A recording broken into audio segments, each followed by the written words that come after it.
ठीक है। अब क्या है, कोऑर्डिनेट ज्योमेट्री।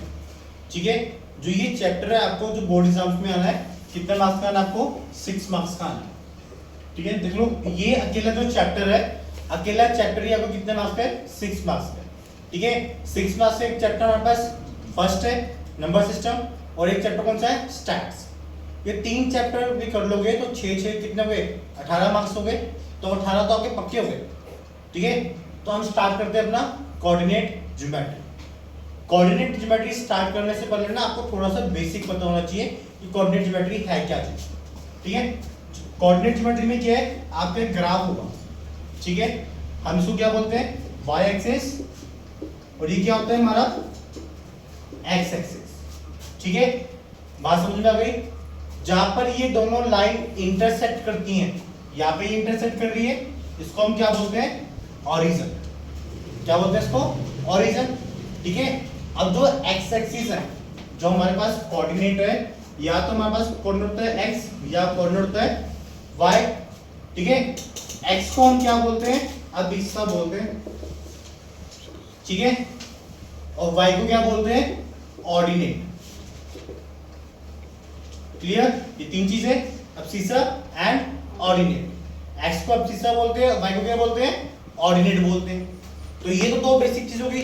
और जहां पे हमारा इंटरसेक्ट कर रहा है उसको हम क्या बोलते हैं, ऑरिजिन। क्लियर, ये 3 बेसिक कांसेप्ट्स हो गए। इसके बाद आपको क्वाड्रेंट सिखाए गए थे 9th क्लास में। ठीक है, आपका ये फर्स्ट क्वाड्रेंट होगा जिसमें पॉजिटिव प्लस पॉजिटिव होगा। ठीक है, ये आपका सेकंड क्वाड्रेंट होगा जिसमें नेगेटिव और पॉजिटिव होगा। ठीक है, ये आपका थर्ड क्वाड्रेंट होगा जिसमें नेगेटिव और नेगेटिव होगा। क्लियर, और फोर्थ क्वाड्रेंट क्या होगा आपका, जिसमें क्या होगा, पॉजिटिव और नेगेटिव। क्लियर, ये 9th में सिखाया गया था क्वाड्रेंट्स। बट अब क्या है, हमें कभी कभार ना आपको एमसीक्यू में जो क्वेश्चन डालेगा इस चैप्टर में से, एमसीक्यू में क्वेश्चन कैसे डाल देते हैं कि आपको जो पॉइंट्स है वो फॉर्म हो रहा है एक्स एक्सिस पे। ठीक है, किस पे फॉर्म हो रहा है, एक्स एक्सिस पे। उसने लिख दिया क्वेश्चन में, points form on x axis. ठीक है, what will be the coordinate. MCQ में क्वेश्चन आता है कि आपका जो पॉइंट है कहां पे फॉर्म कर रहा है, एक्स एक्सिस पे फॉर्म कर रहा है। तो आपका जो कोऑर्डिनेट होगा वो कोऑर्डिनेट क्या होगा। ठीक है, अगर आपका एक्स एक्सिस पे फॉर्म कर रहा है, ठीक है, अगर उसने एक्स एक्सिस पे फॉर्म किया है तो आपका जो कोऑर्डिनेट होंगे वो होंगे x, 0। ठीक है, अगर आपका पॉइंट y एक्सिस पे फॉर्म करता है, ठीक है, उसने y एक्सिस पे फॉर्म किया तो आपका जो कोऑर्डिनेट बन जाएंगे वो क्या बनेंगे, 0, 1। सबसे इंपॉर्टेंट क्वेश्चन है, एमसीक्यू लिए पेपर में 100% आता है। ठीक है, कि point form on x axis, what will be the coordinate. ठीक है, अगर एक्स एक्सिस पे फॉर्म कर रहा है तो x, 0 आएगा, और y एक्सिस पे फॉर्म कर रहा है पॉइंट आपका तो क्या आएगा, 0, 1। ये आपको एमसीक्यू में तो 100% आना ही आ रहा है। ठीक है, और सेकंड क्वेश्चन आपको जो 2 या 3 मार्क्स में भी आएगा उसमें भी लाइन डाल देता है कि जो आपका पॉइंट फॉर्म हो रहा है वो एक्स एक्सिस पे फॉर्म हो रहा है, find out the value of x। ठीक है, तो आप निकाल सकते हो ना, x के कोऑर्डिनेट मिल गए, x का कोऑर्डिनेट क्या होगा, x, 0। ठीक है, आपको बाकी कोऑर्डिनेट्स दिए होंगे, a और b के कोऑर्डिनेट्स दिए होंगे, तो आप x की वैल्यू निकाल सकते हो कि नहीं निकाल सकते, आराम से इसकी x की वैल्यू आप निकाल सकते हो। ठीक है, सबसे इंपॉर्टेंट पॉइंट है दोनों ही। क्लियर, तो ये बेसिक पॉइंट्स था हमारा। एक अगला बेसिक पॉइंट क्या है इसमें कि अब आपको क्वाड्रेंट्स क्लियर हो गए। ठीक है, जो एमसीक्यू में डालता है ये तो 100% वो डालता है। ठीक है, कभी कभार 50% चांसेस होते हैं इसके कि आपसे वो पूछ लेगा एब्सिसा और ऑर्डिनेट का अदर नेम क्या है। ठीक है, क्लियर। एक ऑरिजिन किसको बोलते हैं, जब intersection of the X axis and Y axis, जब दोनों एक्सिस आपस में इंटरसेक्ट होगी एट पर्टिकुलर पॉइंट पे, उस पॉइंट को हम क्या बोलते हैं, ऑरिजिन बोलते हैं। क्लियर, ये क्या था, बेसिक टर्म्स थी किसकी हमारे पास, कोऑर्डिनेट ज्योमेट्री। जो हमारा इस चैप्टर में है, हमने इस चैप्टर में करना क्या है, सिर्फ 2 चीजें करनी है। एक करना है डिस्टेंस फॉर्मूला, ठीक है, और एक करना है सेक्शन। और सेक्शन के अंदर एक इंपॉर्टेंट फॉर्मूला है जिसको हम बोलते हैं मिड पॉइंट फॉर्मूला। क्या बोलते हैं, मिड पॉइंट फॉर्मूला। ठीक है, अभी हम इस वीडियो में क्या कंप्लीट करेंगे, अपना डिस्टेंस फॉर्मूला कंप्लीट करेंगे। ठीक है, और आपको सारे इंपॉर्टेंट क्वेश्चन बता दिए जाएंगे जैसे बोर्ड एग्जाम में आते हैं कि डिस्टेंस फॉर्मूला के क्वेश्चन कैसे आए। क्लियर? तो हम स्टार्ट करते हैं अपना डिस्टेंस फॉर्मूला। ठीक है, अब जो डिस्टेंस फॉर्मूला है आपका वो देखो। ठीक है, डिस्टेंस फॉर्मूला का सबसे पहले आपको पता होना चाहिए फॉर्मूला क्या है। डिस्टेंस फॉर्मूला क्या है आपके पास? ठीक है, x2 माइनस x1 का square plus y2 minus y1 का स्क्वायर। ठीक है, ये x2 x1 है क्या? देखो आपको एक लाइन गिवन है a और b। ठीक है, a के कोऑर्डिनेट बोलता है 4 and 3। ठीक है, y के कोऑर्डिनेट b के कोऑर्डिनेट बोलता है आपके पास 8 and 2। क्या बोला आपने? 8 and 2। क्लियर? तो ये वाला क्या होगा आपका x1, ये क्या होगा आपका x2, ये क्या होगा y1 और ये क्या होगा y। क्लियर? और आपने इसको क्या कर देना है, इस फॉर्मूले में पुट कर देना है, जिससे आपको क्या निकल जाएगा? डिस्टेंस निकल जाएगा between the a and b। ठीक है, ये तो सिंपल डिस्टेंस फॉर्मूला कैलकुलेट करने का तरीका है। ठीक है, एक क्वेश्चन आता है कभी कभार ना एमसीक्यू में डालता है। एमसीक्यू में क्या डालता है कि difference between the A and B point are this. ठीक है, उससे तुम्हें डिफरेंस दे देगा। ठीक है, तो अगर हम इसको सॉल्व करें, इसका अगर दूसरा फॉर्म लिखे, दूसरा फॉर्मूला क्या बनेगा इसका वो देखो। डिफरेंस बिटवीन एक्स एक्सिस का whole square plus difference between Y axis का होल स्क्वायर। सिंपल सा। अगर उसने तुम्हें ये सॉल्व करके दे दिया, तुम्हें एमसीक्यू में गिवन है डिफरेंस बिटवीन एक्स एक्सिस का है 8 और डिफरेंस बिटवीन वाई एक्सिस का है 4। ठीक है, find the distance between the A and B. ठीक है, तो ए एंड बी में डिस्टेंस कैसे निकालना? तो बहुत सिंपल हो गया, डिफरेंस निकालने दे दिया, इसका होल स्क्वायर प्लस इसका होल स्क्वायर और ऊपर क्या आ जाएगा अंडर रूट। ठीक है, क्रॉस सॉल्व। 8 का स्क्वायर कितना होता है 64, 4 का स्क्वायर कितना होता है 4 मान लो 36 था, 6 का स्क्वायर कितना होता है 36। ठीक है, 64 प्लस 36 कितना आ गया अंडर रूट 100, ये कितना होता है 10। ठीक है, क्लियर? तो आप ऐसे भी सॉल्व कर सकते हो कि उसने आपको डिफरेंस निकाल के दे दिया ऑटोमेटिकली। तो एमसीक्यू में वो आपको ऐसे कंफ्यूज करेगा कि डिफरेंस बिटवीन एक्स एक्सिस आपका इतना है और डिफरेंस बिटवीन वाई एक्सिस इतना है। तो तुम बोलोगे पता नहीं क्वेश्चन कहां से उठा के डाल दिया, पेपर था ही बहुत मुश्किल। ठीक है, पेपर मुश्किल नहीं है बट उसने थोड़ा सा स्मार्ट वर्क किया। ठीक है, अगर ध्यान से देखो x2 माइनस x1 का मतलब क्या है? डिफरेंस बिटवीन दी एक्स एक्सिस है। ठीक है, y2 माइनस y1 का मतलब क्या है? Difference between y axis. वो माइनस करके दे रहा है। बात समझ में आ गई? तो ये क्या था आपका फॉर्मूला? डिस्टेंस फॉर्मूला था। ठीक है, एक सबसे इंपॉर्टेंट फॉर्मूला है कि तुम में ना कंफ्यूज हो जाते हो, कभी कभार वो लाइन घुमा देते हैं। ठीक है, लाइन क्या घुमाता है कि अगर उसने ये बोला है कि P डिस्टेंस है हमारा, ठीक है, O is the origin and P coordinate क्या है x एंड y। मैं तुम्हें सॉल्व करके दिखाता हूं। ठीक है, तुम्हें वो क्वेश्चन दे रहा है O इज द ओरिजिन। ठीक है, O क्या हमारा ओरिजिन है, तो पॉइंट क्या बना हमारा? जो पॉइंट P है उससे कोऑर्डिनेट गिवन है x एंड y। ठीक है, P की कोऑर्डिनेट गिवन है कितने? x and y। तो P की कोऑर्डिनेट गिवन कर दिए इस एनी पॉइंट। उसने क्या बोला कि ये P कहीं भी बन सकता है। ठीक है, एनी पॉइंट बोल दिया। तो उस केस में आप क्या करोगे? इसका डिस्टेंस फॉर्मूला यूज करोगे ऐसे x square plus y square. ठीक है, तो क्या आ जाएगा आपका? डिस्टेंस आ जाएगा। इस केस में हमने x square plus y square क्यों किया वो देखो कि उसने क्या बोला कि आपका जो O है वो क्या है? ओरिजिन पॉइंट पे बैठा है। ठीक है, एक तो जीरो हो गया ऑटोमेटिक, हाँ या ना? अब देखो समझो कैसे ये बना, कैसे ये फॉर्मूला कैसे बना? उसने कहा कि 1.0 है आपका। अब जीरो का मतलब क्या है कि मान लो x1 जीरो था और y1 क्या था?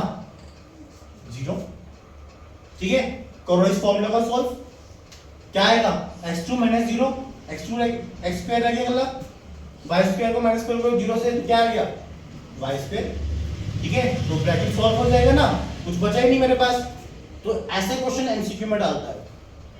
ठीक है, तो तुम ये सोचते हो पता नहीं कैसा क्वेश्चन डाल दिए पेपर में, कुछ नहीं करेगा वो, इस फॉर्मूले को घुमा रहा है बस। ठीक है, पहले उसने कैसे घुमाया, डिफरेंस के वे में घुमा दिया। दूसरा क्वेश्चन कैसे घुमाया उसने, ये ओरिजिन पॉइंट को उसने क्या, ओ इज पॉइंट आपका ओरिजिन है कि एक पॉइंट 0 पे बैठा हुआ।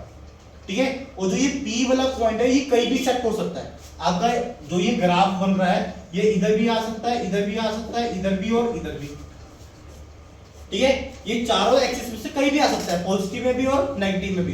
बट आप मुझे वैल्यू निकाल के दो, इसकी डिस्टेंस कितना है भैया ओरिजिन से। तो कौन सा फॉर्मूला यूज करूंगा मैं, √x² प्लस y²। ठीक है, ये तो बात हो गई फॉर्मूलाज की कि हमारे पास कितने फॉर्मूला निकल गए, तीन फॉर्मूलाज हो गए हमारे पास। ठीक है, अब बात करते हैं इंपॉर्टेंट क्वेश्चंस। ये सिर्फ एमसीक्यू के लिए है हमारे पास, ये एमसीक्यू में जो भी क्वेश्चन आएगा वो ऐसा क्वेश्चन आएगा। ठीक है, अब इंपॉर्टेंट क्वेश्चंस की बात करते हैं कि जो डिस्टेंस फॉर्मूला के रिलेटेड क्वेश्चंस आते हैं वो पेपर में कैसे आते हैं। ठीक है, लिख लो। ठीक है,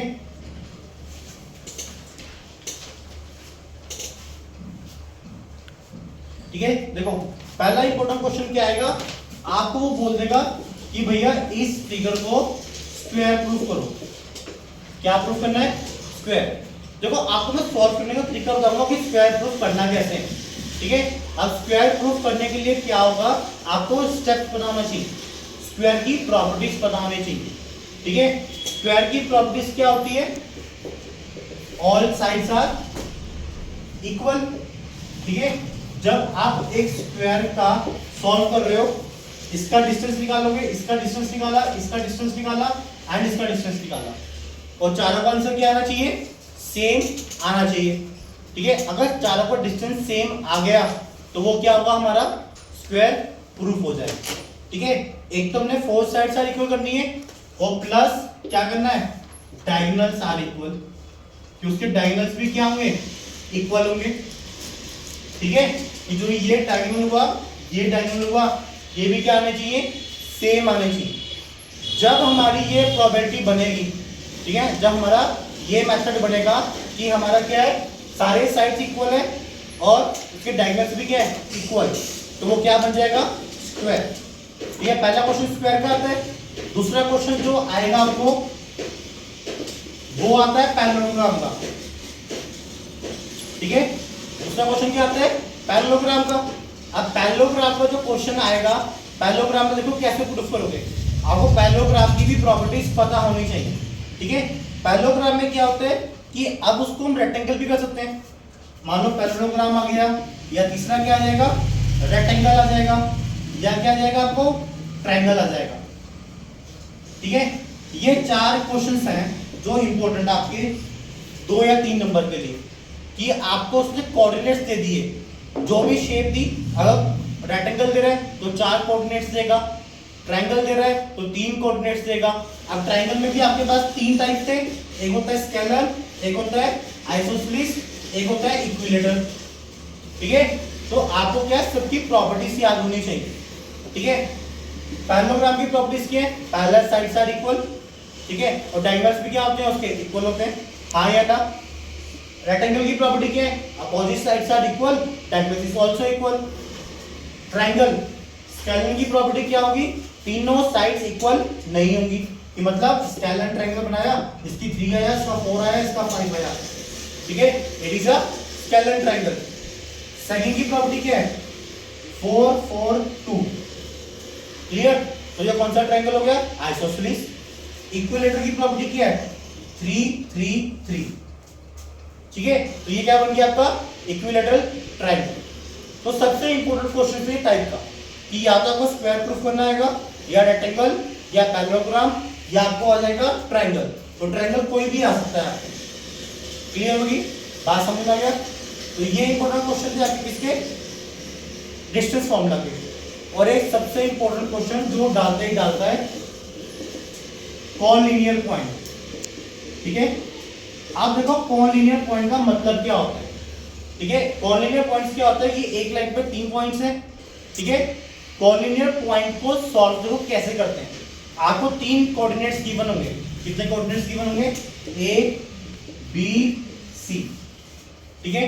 कितने कोऑर्डिनेट्स गिवन कर दिए? 3 कोऑर्डिनेट्स गिवन कर दिए आपको। किसके लिए? कॉलिनियर पॉइंट के लिए। अब कॉलिनियर पॉइंट या कॉलिनियर लाइन प्रूव करने के लिए आपके पास कंडीशन है। अगर वो कंडीशन आपकी फुलफिल होती है तो आपका वो क्या हो जाएगा? कॉलिनियर पॉइंट प्रूफ हो जाएगा। अगर वो कंडीशन फुलफिल नहीं होती तो आपका कॉलिनियर पॉइंट प्रूफ नहीं है, ठीक है। वो कंडीशन देखो क्या है, आपके पास 3 कंडीशंस हैं, ठीक है। आप इन तीनों में से कोई एक कंडीशन भी फुलफिल कर सकते हो, ठीक है। इन तीनों में से क्या करोगे? आप कोई भी कंडीशन फुलफिल कर सकते हो। पहली कंडीशन देखो, ठीक है। पहली कंडीशन क्या है?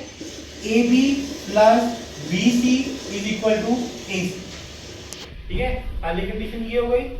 दूसरी कंडीशन देखो, ए सी प्लस बी सी, क्या करा मैंने? ए सी प्लस बी सी कर दिया। अब तो इसका क्या बनेगा? A B, clear. उसके बाद मैंने क्या किया? इसमें बी भी कॉमन लिया, सी सी कॉमन लिया। अब ए ले लेते हैं, बी ए प्लस सी ए, ठीक है। तो ये क्या बन गया? B C, clear. तो ये 3 कंडीशन बनती है कॉलिनियर पॉइंट को प्रूव करने के लिए। आपने क्या करना है? इन तीनों में से कोई भी कंडीशन फुलफिल कर देनी है, ठीक है। कि अगर मान लो इन 3 कंडीशनों में से आपकी एक कंडीशन भी फुलफिल हो गई, ठीक है, तो वो क्या बन जाएगा? कॉलिनियर पॉइंट बन जाएगा। बात समझ में आई? तो वो क्या बन गया आपका? Collinear point. तो आपको वो लाइन क्या हो जाएगी? कॉलिनियर लाइन हो जाएगी, ठीक है। या तो डिस्टेंस फॉर्मूला से आपको सिंपल क्वेश्चन आ जाएगा कि find out the distance between 2 points, ठीक है। वो तो आता ही नहीं है। क्वेश्चन कैसा आता है? ऐसा क्वेश्चन आएगा, ठीक है। आपको कोऑर्डिनेट्स दे दिए, prove that square, parallelogram, rectangle, triangle. अच्छा, अब कभी कभार इसको मुश्किल करना होता है ना क्वेश्चन, वो पता क्या करता है? वो क्या करेगा? पहले क्वेश्चन लिख देगा कि प्रूव करो, ठीक है। आपने प्रूव कर दिया, उसके बाद वो बोल देगा बी पार्ट में फाइंड द एरिया, ठीक है। क्या बोल देगा? Find the area. तो मतलब आपको एरिया का फॉर्मूलास भी आते चाहिए, ठीक है। अगर उसने बोल दिया एरिया ऑफ ट्रायंगल क्या होता है? Half into base into height, simple सी बात। बट इक्विलेटरल ट्रायंगल का फॉर्मूला अलग है, ठीक है। इक्विलेटरल ट्रायंगल का फॉर्मूला क्या है? √3/4 a स्क्वायर, ठीक है। ये इक्विलेटरल ट्रायंगल का फॉर्मूला है। बट स्केलर और आइसोसेलेस क्या है? Half into base into height, simple सा बात। अच्छा, रेक्टेंगल का फॉर्मूला क्या है? Length into breadth. Parallelogram half multiply by diagonal 1 plus diagonal 2, ठीक है। उसके बाद स्क्वायर का क्या है? Side into side, clear. आपको फॉर्मूलास भी आते होने चाहिए। बात समझ में आ गई? ये टॉपिक क्या था आपका? Distance formula.